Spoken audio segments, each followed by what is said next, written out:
Okay, to begin, I'd like to say thank you to all the debaters who have been debating since 9 o'clock this morning.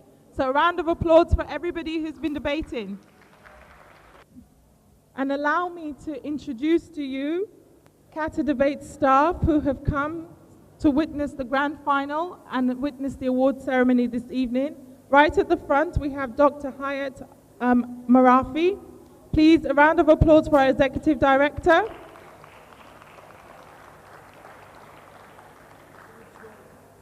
And to my far right, Dr. Abid, Dr. Abdul Latif, Mr. Jamal Al-Bakar, Mr. Ali Al-Mufta.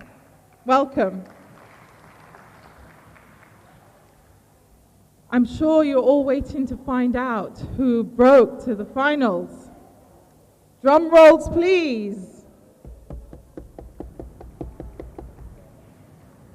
So, for Qatar Schools Debate League 2013 Nationals, the winning teams breaking at 4 wins with speaker points 1,047.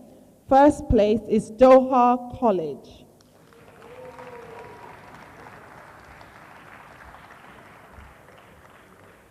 And in second place, breaking at 3 wins, 1,053, should be the other way around, is DPS MIS HAF.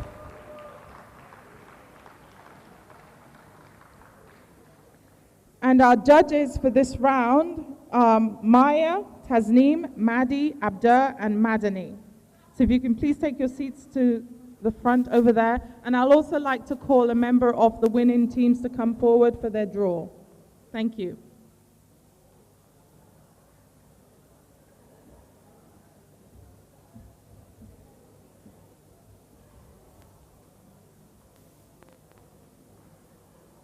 DPS Doha College, if you could come forward, please.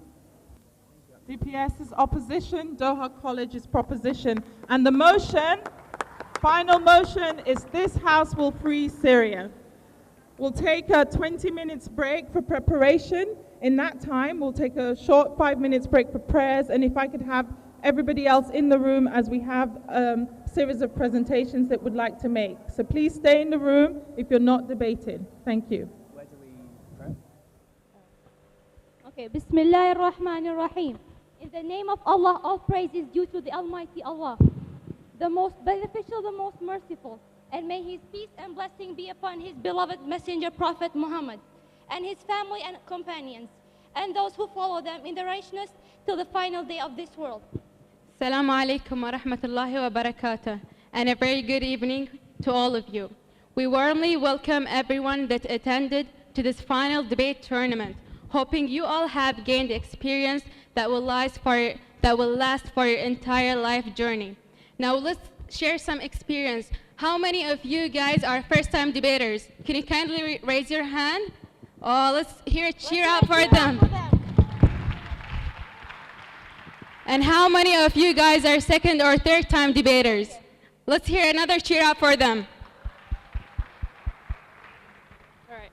We as debaters indeed have benefited a lot in all the aspects: personal, social, education, and political. We had the chance to meet energetic, delightful, and intelligent people. As well, we gained new experience, we discovered new thoughts and ideas, but above all, we learned to respect each other, expect different point of views, fix and reshape our minds, plus renew our methodology of learning, analyzing, and elaborating in a very creative and innovating way. This will help us as individuals to become more better future leaders, teachers, scholars, and to make our beloved country Qatar proud of us, and help accomplish the vision of Qatar 2030, and be among the best young, dynamic, productive generation. May God bless you all, and may God make us all successful. Thank you for your attention, and thank you for coming, and see you next year, inshallah. I'm leaving you with this quotation. Go ahead. Proactivity, technology, and innovation, quality, excellence, and collaboration, creativity, assessment, and implementation, sincerity, effectiveness, and authentication, caring, sharing, and active learning. Thank you. إخلاص فتعلم وتميز وتفوق، تعليم فابتكار فجودة وتقييم، تطبيق فمشاركة فواقعية وتعاون، تكنولوجيا فحيوية ففاعلية وإبداع. وشكرا لكم.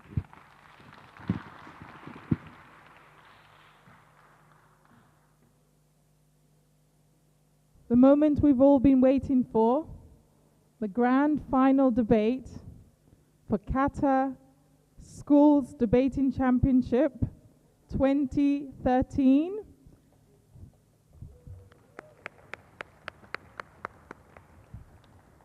To my right, we have Doha College on proposition, and to my left, we have DPS on opposition. I'll now hand over this program to Tasneem Hussain, who is the chair of the adjudication panel. Thank you.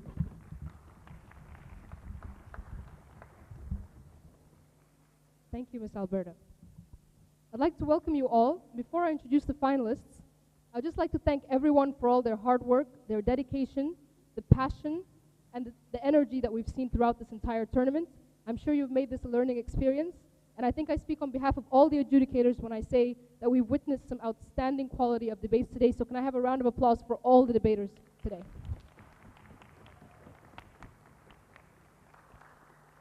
And to the two teams that made it to the finals, we'd like to commend you. I'd like to introduce to you our proposition today from Doha College.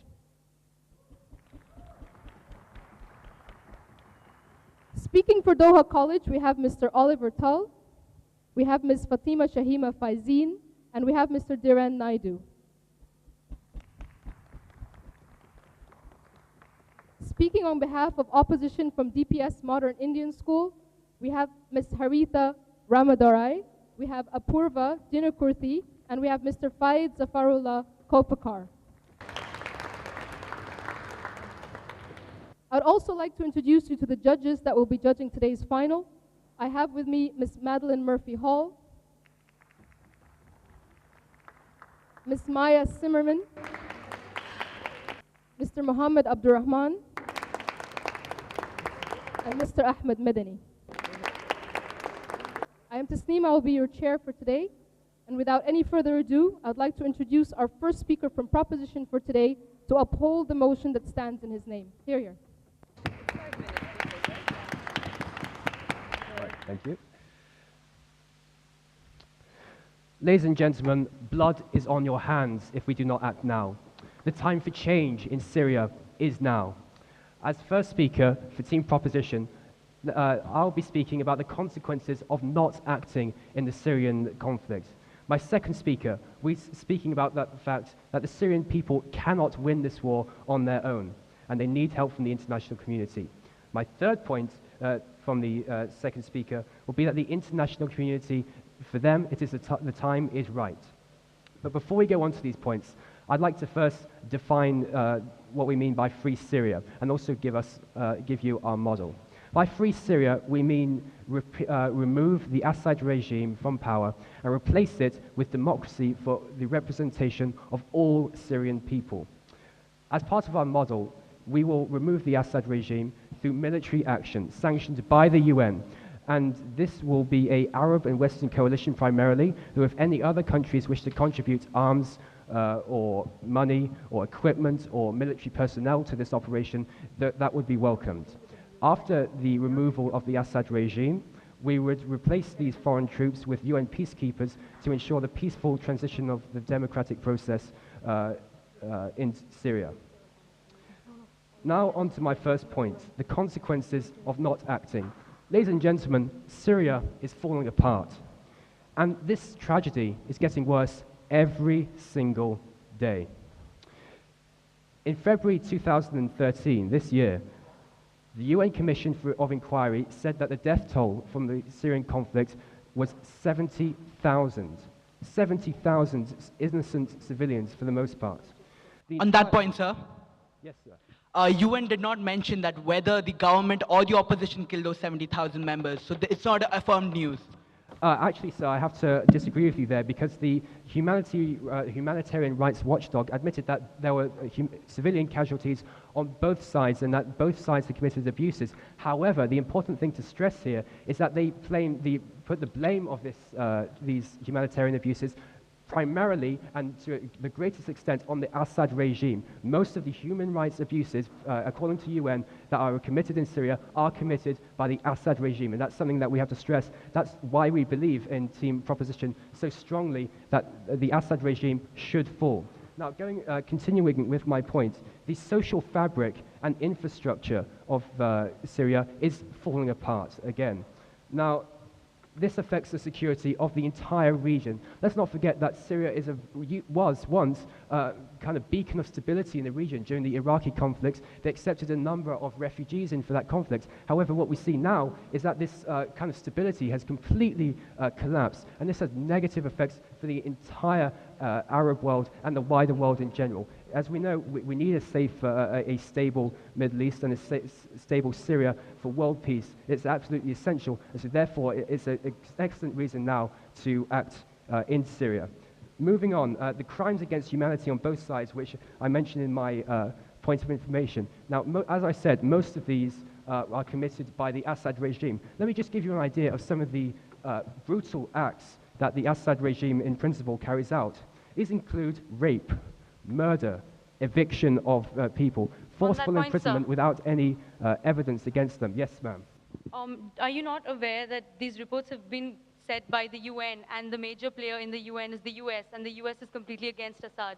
So don't you think that that information might be controversial and not true?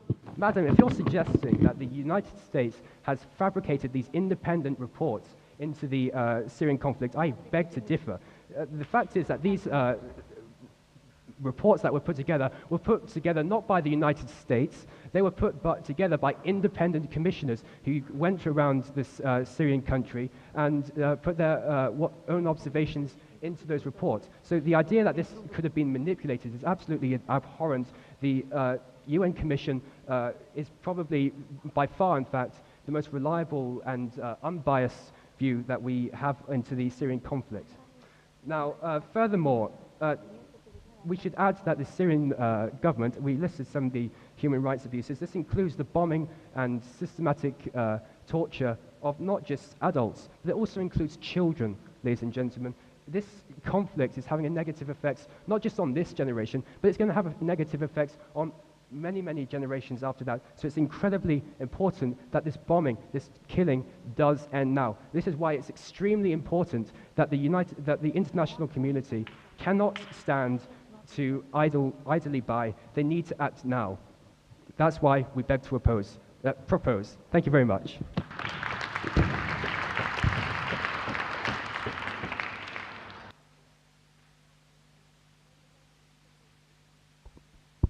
I'd like to thank the speaker for his speech and call our first speaker from opposition. Here. Ladies and gentlemen, respected jury, and my worthy opponents, a very good evening to one and all. This House would free Syria, and we side opposition today completely disagree with the motion. Opposition today would be providing 4 strong, irrefutable arguments. Firstly, freeing Syria would mean dissolving Syria. Secondly, selfish foreign interests. Third, government is democratically elected. Fourth, the future of Syria. First, I would start off by rebutting each and every argument put forth by first speaker. The first speaker said that there's consequences of falling apart. But ladies and gentlemen, he said that 70,000 innocent civilians were killed. But how can we say that it was only by the government? We had the rebels also fighting. 70,000, that was statistic that came out from the UN, did not say it was only the government. It was the riot group, it was the opposition group, which was completely responsible for it and had their share.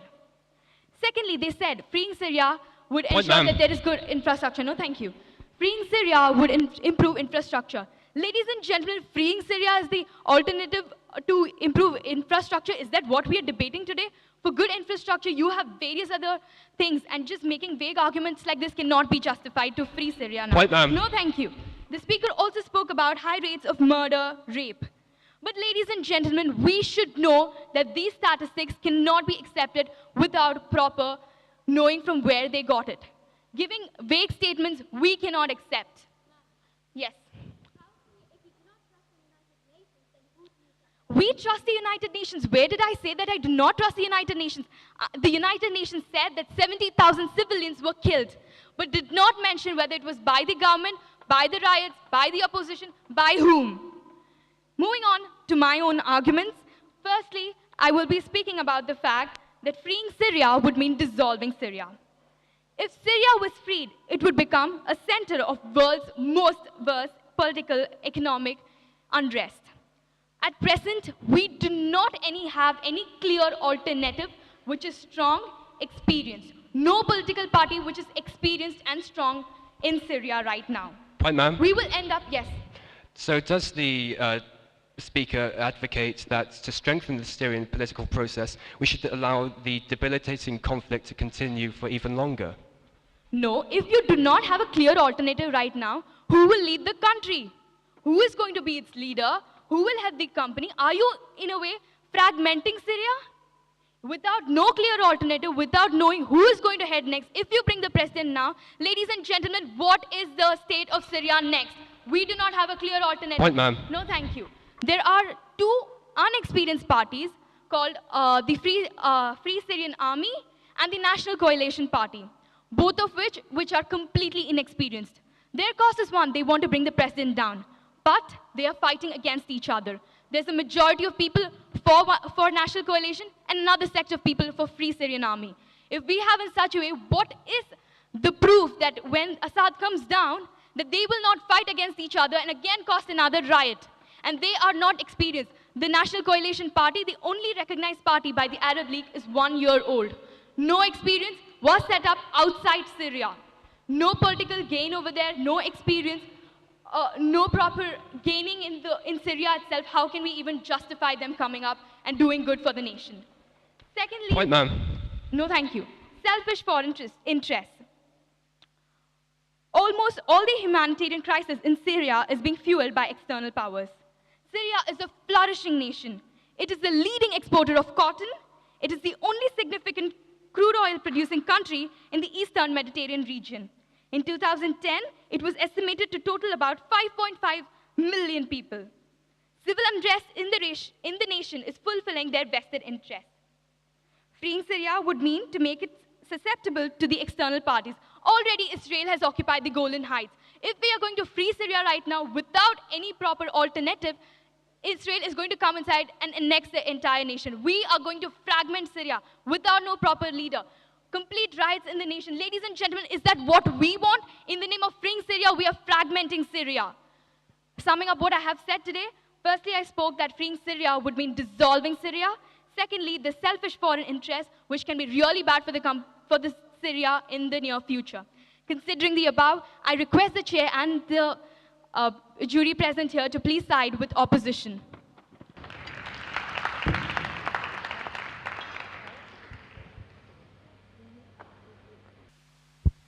I'd like to thank the speaker for his speech and call on our second speaker from Proposition. Here. Good evening, ladies and gentlemen. I am the second speaker for Team Proposition, and I will be continuing the case put forward by my first speaker. My points will be that Syria cannot win the war on its own, and Syria cannot overcome the conflict on its own, and this is one of the key points. And I will also be talking about how the time is right at the moment, and the international community is ready for change. First of all, I'll begin by rebutting just a few points put forward by Team Opposition. One of the points put forward is that the people of Syria, how will they choose their new leaders? What will the political system be like afterwards? Now, they clearly did not understand the model put forward by my first speaker, who stated that a democracy will be put in place. That is why intervention is needed. We need to intervene to allow these people to choose their leaders through a democratic process. The political process isn't developed enough in Syria. That was a point put forward by the opposition. That was a point put forward. And we need Western intervention. We need intervention to allow these people to allow for the development of a new political system, allow the people to choose their leaders through On that point, sir. Now, this links in with the first point. Syria cannot win on its own. Syria cannot overcome the conflict on its own. It needs help and intervention. Syria, to quote my first speaker, Syria, it's falling apart. There are 70,000 civilians dead as of now, as he mentioned. The Free Syrian Army currently has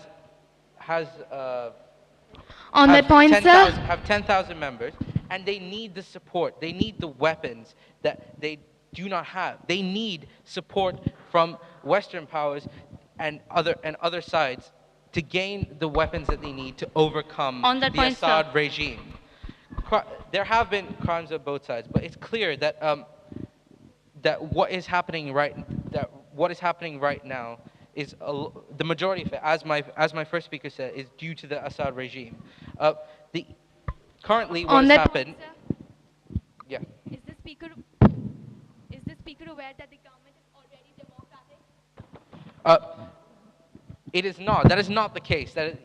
Anyone would know, who has been keeping up with the news would know that that's simply not the case, because this government is oppressive to its own people. This government has done terrible things, and to help the people regain their own decision making, to regain a democracy. That is what we are trying to achieve. That is what my first speaker said, and that is simply what we are trying to achieve. We believe that Syria cannot win on its own. That is the point we're making. There will be more blood on your hands if you do not act now. And now is the time to act. This brings me on to my second point. The time is right, and the international community is ready. The Arab League have acted. They are fully behind a move to remove the Assad regime. The most influential members of this Arab League, Qatar and Saudi Arabia, are fully committed. In 2011, the Saudi Arabian and Jordan leaders have stated that Syria had a chance to reform its systems, and they could solve the conflicts within themselves. However, by 2013, it has been agreed that this chance has been wasted by these two nations. The EU has led with sanctions. In 2011, they imposed sanctions on Syria, and Britain sponsored a resolution to achieve this. President Obama spoke out against the Assad regime. He spoke out, and all of these things point to an indication that the time is right. The international community is ready. As my first speaker mentioned, there will be more blood on your hands if we do not act now. The time is right, and it is clear to the proposition that Syria cannot win unless there is Western intervention, unless there is intervention from outside Syria in itself, both from the Arab League, the Arab states, and the Western powers as well. So what have I told you today? I've rebutted some of the points put forward by team opposition. I've talked to you about how Syria is not able to solve the conflicts on its own unless there is exterior help from outside sources. And I've told you that a very important point, the time is right, and that the international community is ready now more than ever. We are in a time of change, and if we do not act now, the consequences will be catastrophic. Thank you.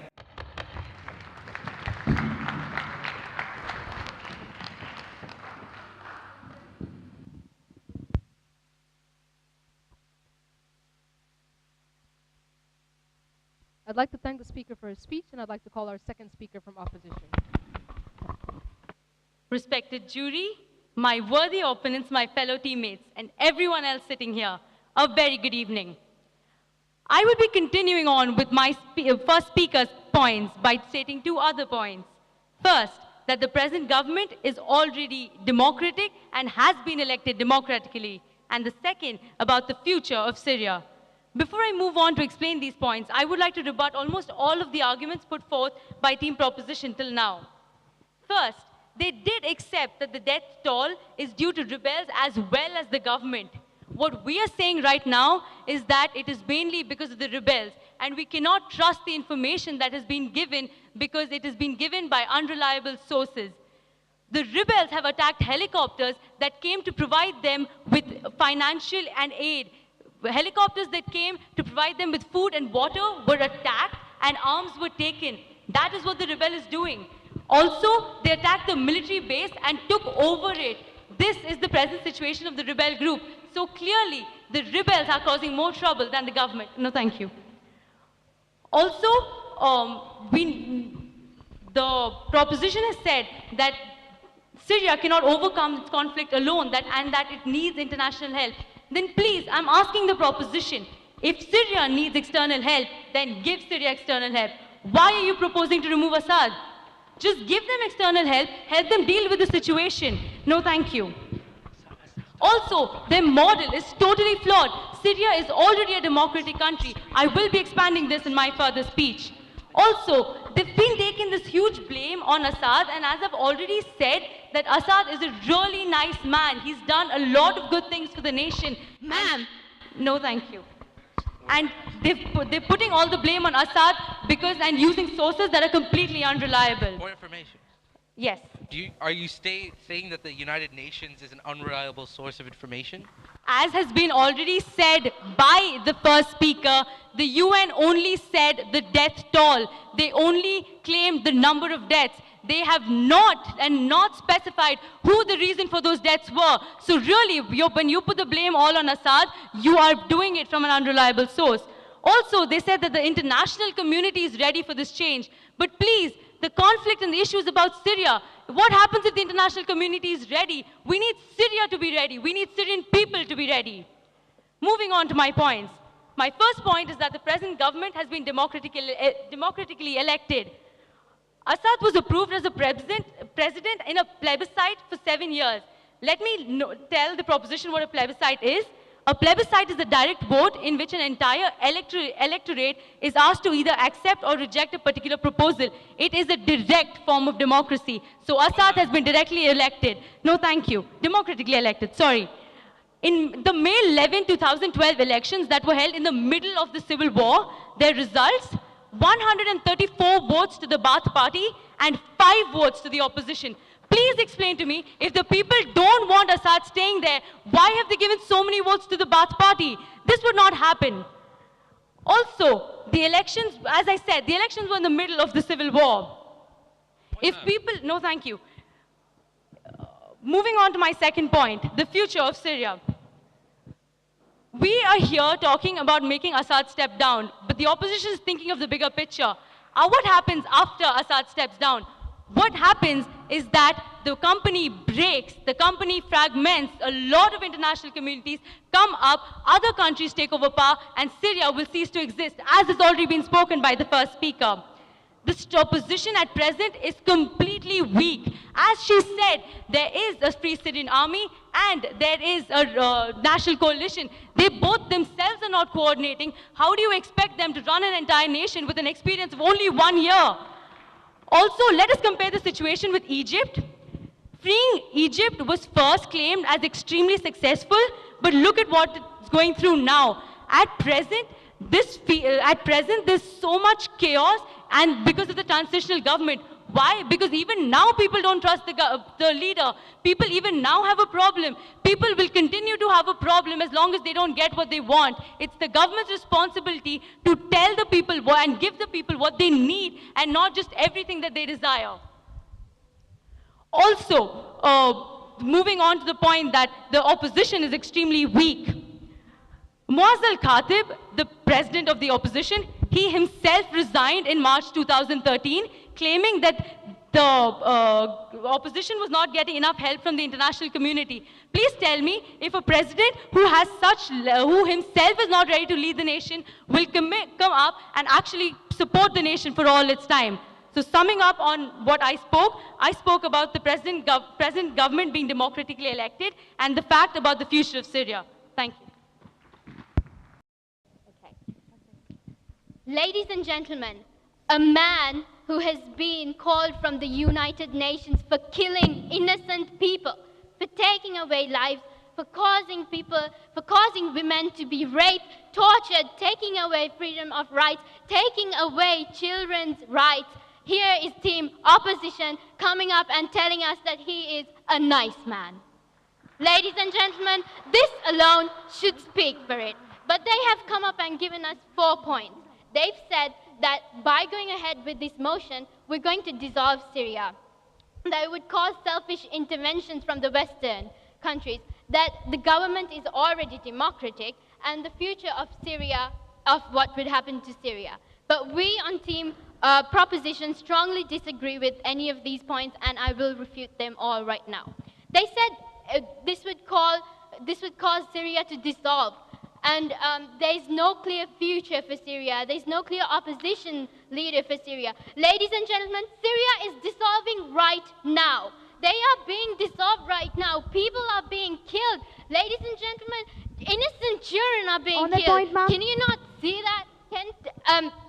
This is the point we're trying to make. They're being dissolved now. We need to act right now. We've waited for too long. Then they came up and said that there is no clear future because the opposition is not strong enough and things like that. Well, here's what we're going to implement. If they were listening to our model clearly, we're going to go ahead and implement democracy. And this will be proper democracy, where people are chosen from the people for the people, where this will be regulated properly, and we hope that this would go ahead.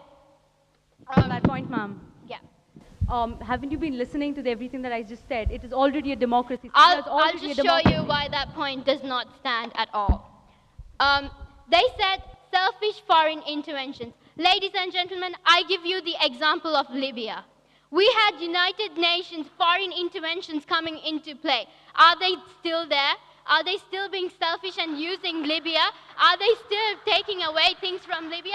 Is this selfish intervention? We don't think that this is going to happen. We also have the Arab countries in this plan.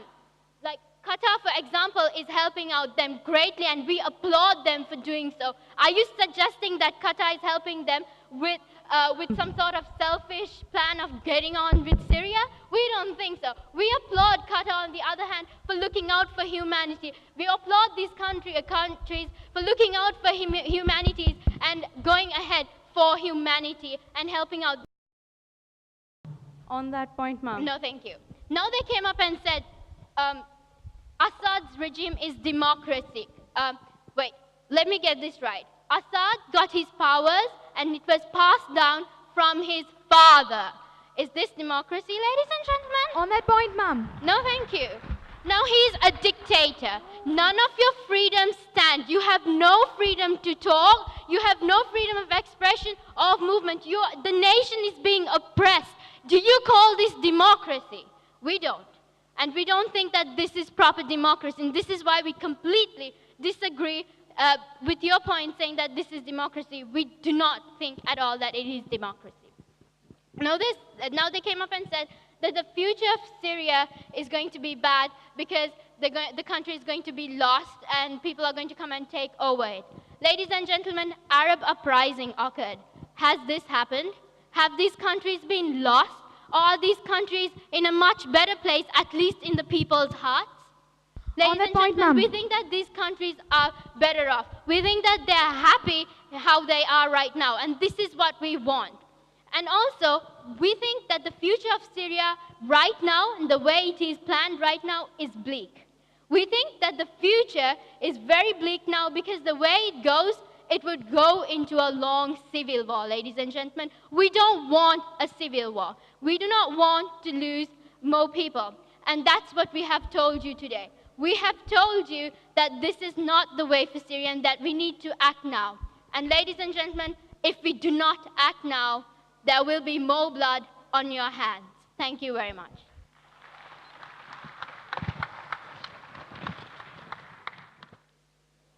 Fellow members of the jury, my teammates, and the worthy opponents, this House would free Syria, and I, the third speaker from side opposition, am completely against the motion. As third speaker, I shall be restating each and every point so far put forth by my worthy opponents and by my worthy proponents.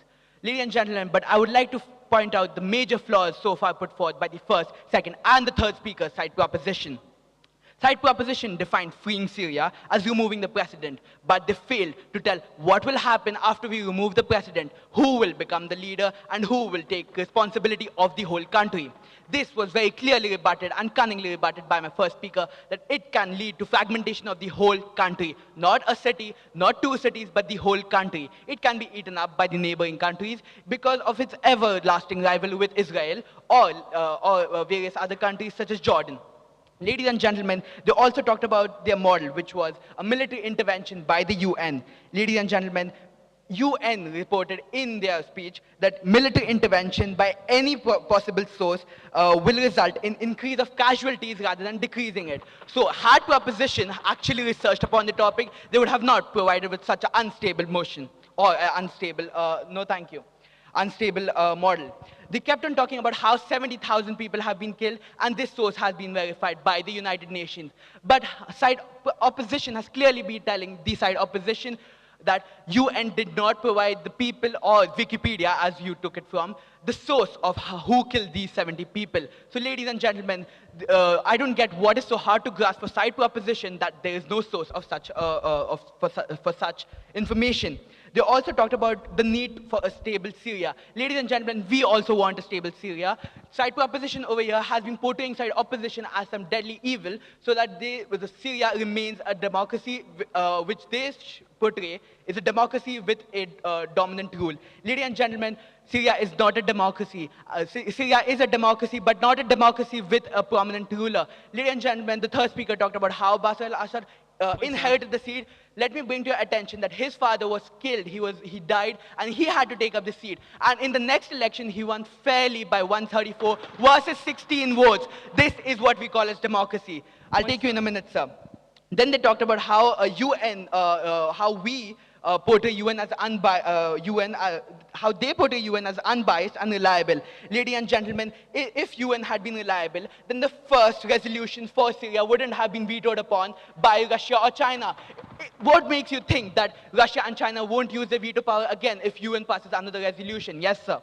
So how can you say that there's a democracy in Syria when the Syrian regime is killing and oppressing its own people and they haven't been effective? Ladies and gentlemen, a live example of how side proposition cannot grasp a point. There is no verified source of who is conducting the killings. There is an unknown source which says there are 4 mass murdering centers working under the opposition. So can you say how government is killing so many people?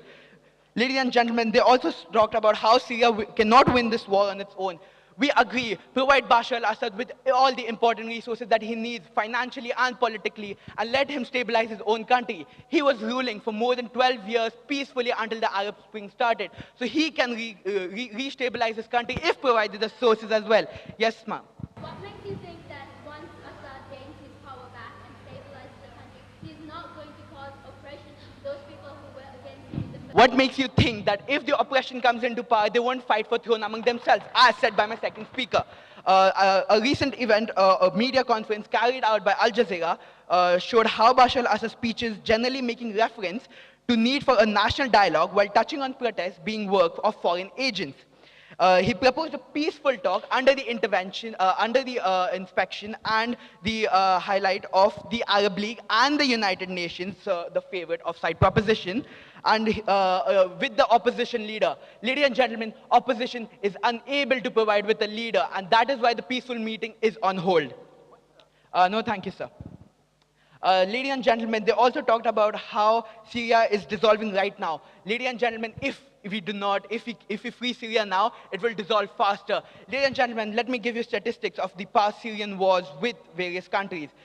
We have various wars. Syria had a 6-day war with Israel in 3 years, and it also had many wars with the surrounding countries. What makes you think that surrounding countries are helping Syria for? They need a part of Syria. Syria is good in its agriculture and its oil sources, and that is why it needs Syria. I would now be stating my team's very own point. My teams talk about 4 irrefutable arguments, which none of them could rebut properly, about how we are fragmenting Syria.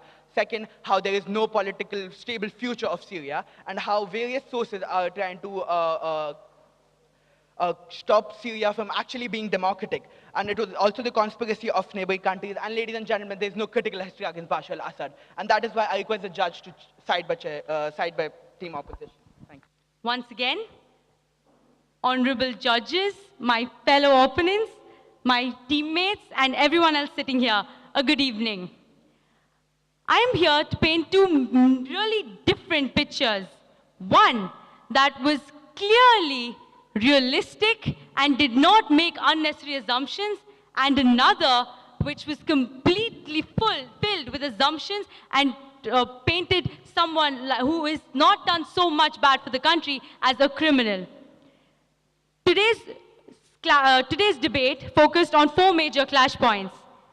First, the proposition came up and said that Syria needs to come out of its situation and that it needs international help for this.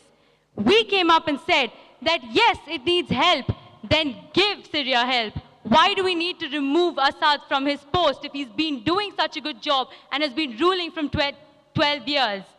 Also, they came up and said that Syria is not a democratic country. Clearly, this fact of theirs was flawed. We came up and reminded them that Syria is a democratic country and that the only reason Assad took over after his dad was because the party was still in power when his father had died. Also, we came up and presented a really strong argument about the fact that after the future of Syria is not clear. There's no clear alternative if you remove Assad. This they could not rebut at all. We talked about so many internal conflicts among the rebel groups. They did not provide us with a solution. They could not tell us what the future of Syria would be after removing Assad. Also, we talked about selfish foreign interests, about how so many countries want to take control over Syria, and by removing Assad and leaving Syria, exposing it to the international community, is going to fragment Syria. This too was extremely weakly rebutted by them. We also made another argument about Israel trying to occupy the Golan Heights. They did not touch this argument at all because clearly they did not have an answer to this. They made extremely vague statements, took one piece of statistics, made a bunch of assumptions, and portrayed Assad as this real bad man who's been criminal and has been doing a lot of criminal activities and is not right for his nation. They just don't realize that Assad has done far more good in his actual span of ruling, and that all these accusations that the proposition has been making has only come during the civil war, and we're not sure whether these crimes were committed by the opposition or by the proposition. Also, we would like to say that we do respect Qatar and we do respect the position and the support that all the Arab countries are providing to Syria. But at the same time, we do accept that there is absolutely no alternative and that we have no hope after making Assad go. So, keeping all these in mind, I sincerely request the jury to side with side opposition. Thank you. Ladies and gentlemen, Proposition had two jobs here today. First, we had to explain why intervention was necessary to free Syria. Secondly, we had to persuade you why our motion is the best method for that free Syria to come about. We believe, I believe, as summary speaker for Team Proposition, that Team Proposition succeeded in both of these aims, and we'll be outlining the clash points that have occurred during this debate in order to show you why. First of all, there's the two different sides that the kind of themes of this debate that have characterized it. On the side of Team Proposition, we believe that Bashar al-Assad and his regime is one that is harming the future development of his nation because of his refusal to accept the wishes of the Syrian people, because of his refusal to allow in democracy into his country, and because of the way that he massacres his own people. On the other hand, Team Opposition has told us that they feel that Assad is doing a good job, that his country is benefiting from all the ways that he's been murdering civilians and committing human rights abuses. In fact, Team Opposition just said in their third speech that to stabilize the country, we should be giving Assad more money to continue his good work. And this quote, we believe, symbolizes everything wrong with the thinking behind Team Opposition. Team Proposition believes that the consequences of not acting now would be terrible for the international community because the slaughtering would continue. And that's the key issue that Team Opposition has failed to grasp throughout this debate. They fail to see that if we do not act now, the killing of 70,000 will go to far, far more. Who knows when it could end? You can see civil wars in many other countries, for example, Sri Lanka and many others, last for decades, ladies and gentlemen. We need to act now to prevent further bloodshed.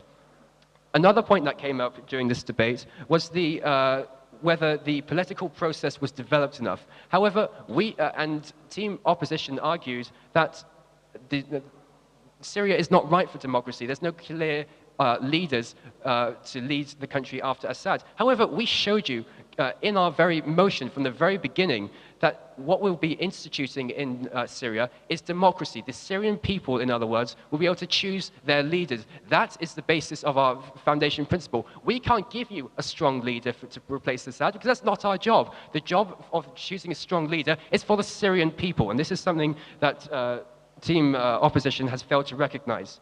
Another point that came up during this debate is the future of foreign intervention. We were told that Team Proposition had never rebutted this point about the selfish interests. However, we did talk about about this issue because we told you that Assad has in fact the international community acted in Libya and they did not steal all of its oil. They left peacefully and left the country in a better situation than they left it. And we feel this example characterizes why the need for change in Syria is so great, and so therefore we beg to propose. Thank you very much.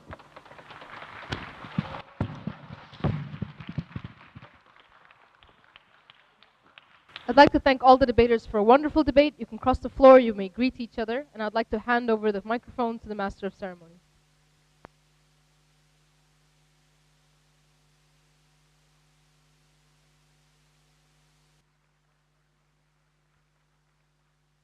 Outside of Qatar debate, we also know that there are people who work the hours, the time and effort, the coordinators and the debate coaches. So let's give a round of applause to all our debate coaches.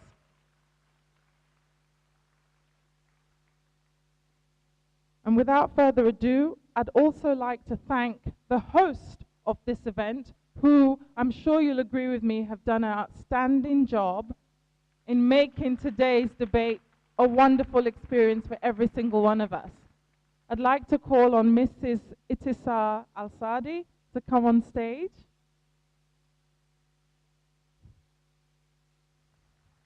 Miss Imtisal. And I'd also like to invite Dr. Hyatt and Dr. Abdul Latif to come on stage. Thank you. On behalf of Qatar Debate, we'd like to thank you.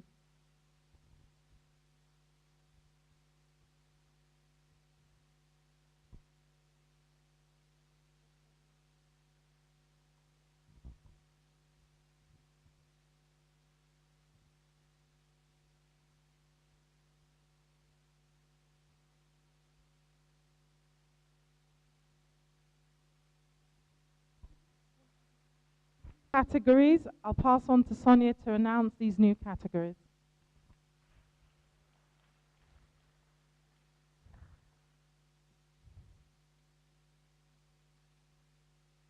Ladies and gentlemen, debaters, coaches, judges, congratulations to all of us for a fantastic close of the year QSDL Nationals Championship 2013. In commemoration of this grand final championship of the debate season, we have introduced a new category of awards, a special category award.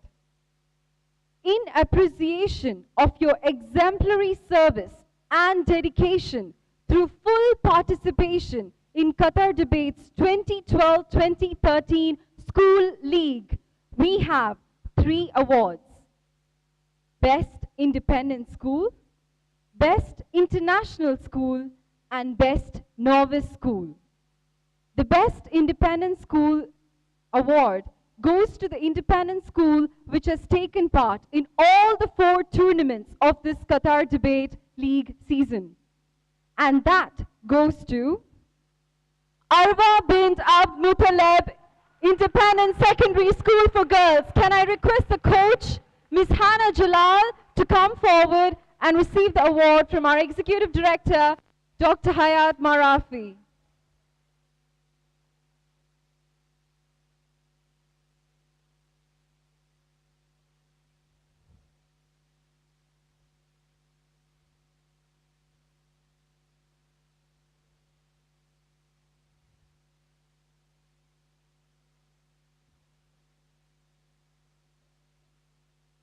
Can we have a hand of applause, please?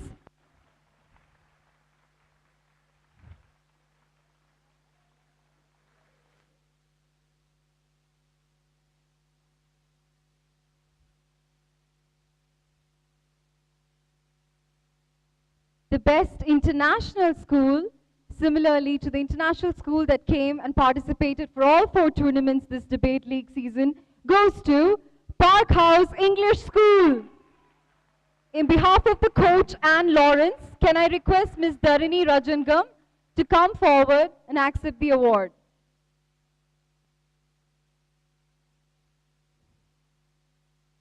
To Qatar Debate League for the first time this year. They have joined our program this year, and they came to all the 4 tournaments.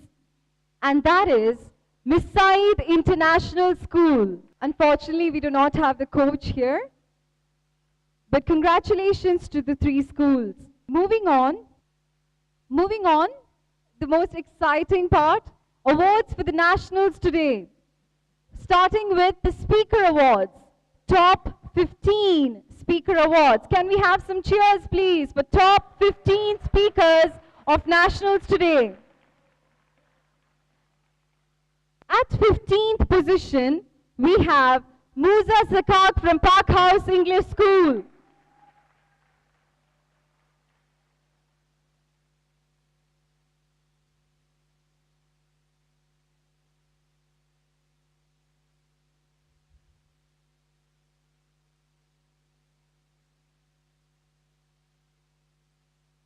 At 14th position, we have Akshay Rajan from Park House English School.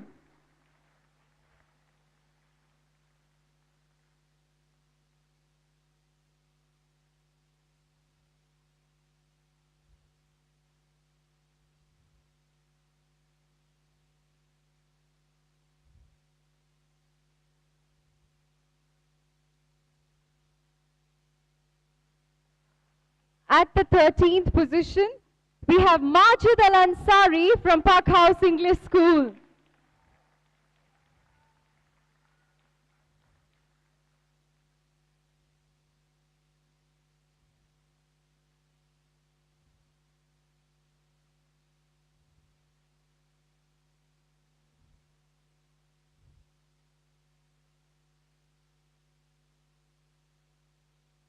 At the 12th position, we have Shahnaz Bhaji from DPS Modern Indian School.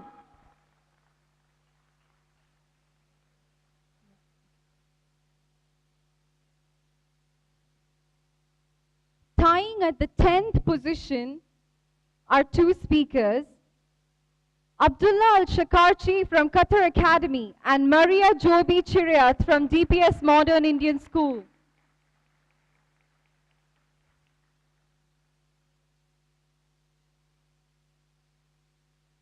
Abdullah Al-Shakarchi.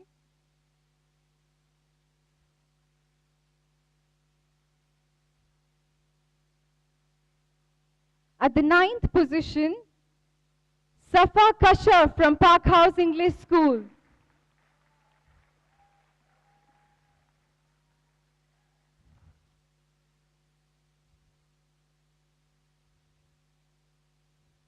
Tying at the 6th position are 3 speakers, Jamal Al-Ani from Qatar Academy, Paul Ilari from Qatar Academy, and Haritha Ramadori from DPS Modern Indian School.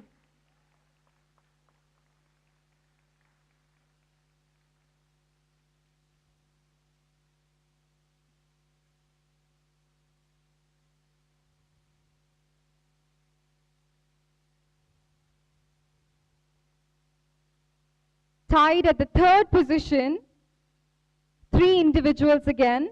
Shakir Ahmed from Qatar Academy, Oliver Tal from Doha College, and Faith Zafarullah Kopekar from DPS Modern Indian School.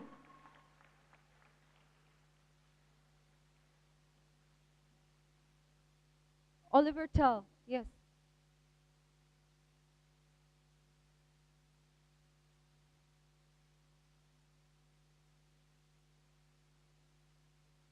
At the second position is Fatima Faizeen Shahima from Doha College.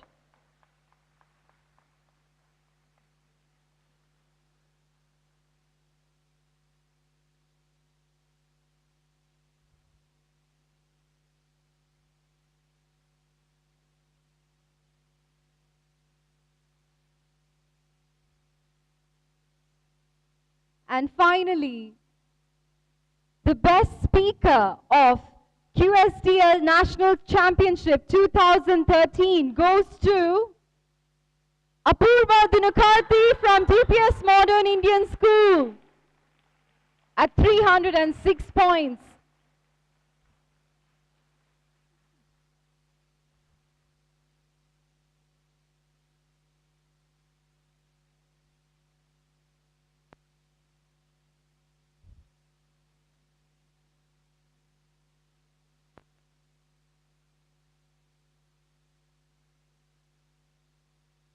Moving on to the team awards. Let's have some cheers, please, for top 5 teams for the National Championship 2013.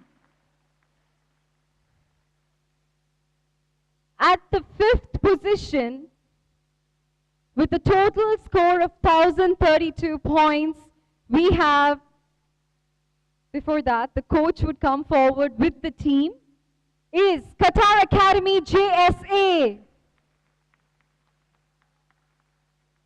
The coach and the team, please come forward.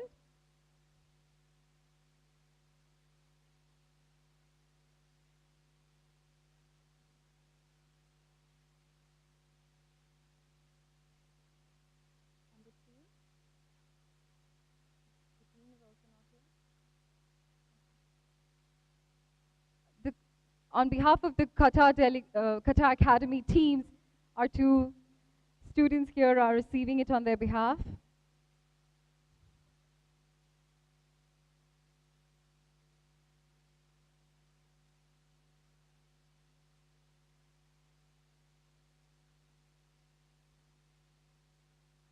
At the 4th position, the top team award goes to, with 1,037 points, DPS Modern Indian School SMS. The coach and the team, please come forward.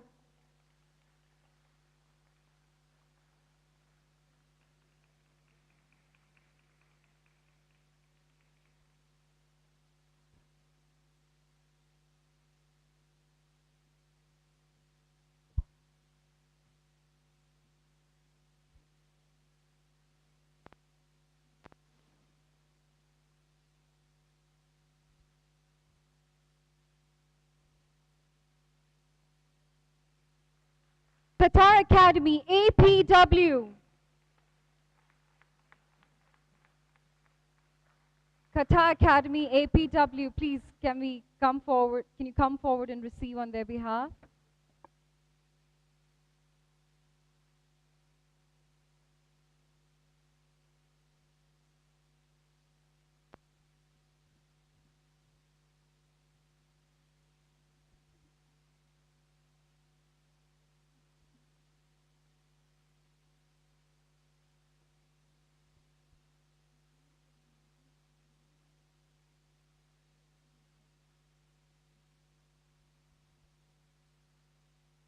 Ladies and gentlemen, the runner-up and the champion for this QSDL National Championships 2013.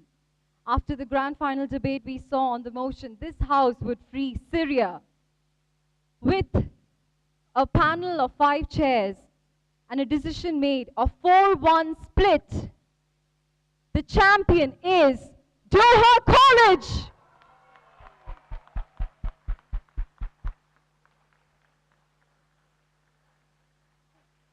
Can we have the runner-up team as well? Please let's have applause for the runner-up team as well. DPS Modern Indian School. The champion can come forward for the award. With the coach, please.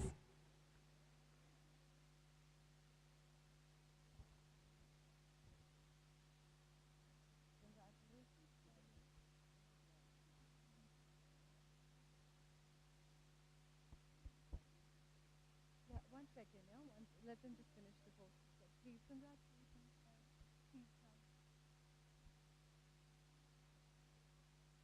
Ladies and gentlemen, a round of applause for the champions of this year, of this Debate League National Championship. And the runner-up, who was a tough beat as well, right? Please, come forward. With the coach. Applause for the runners-up, please.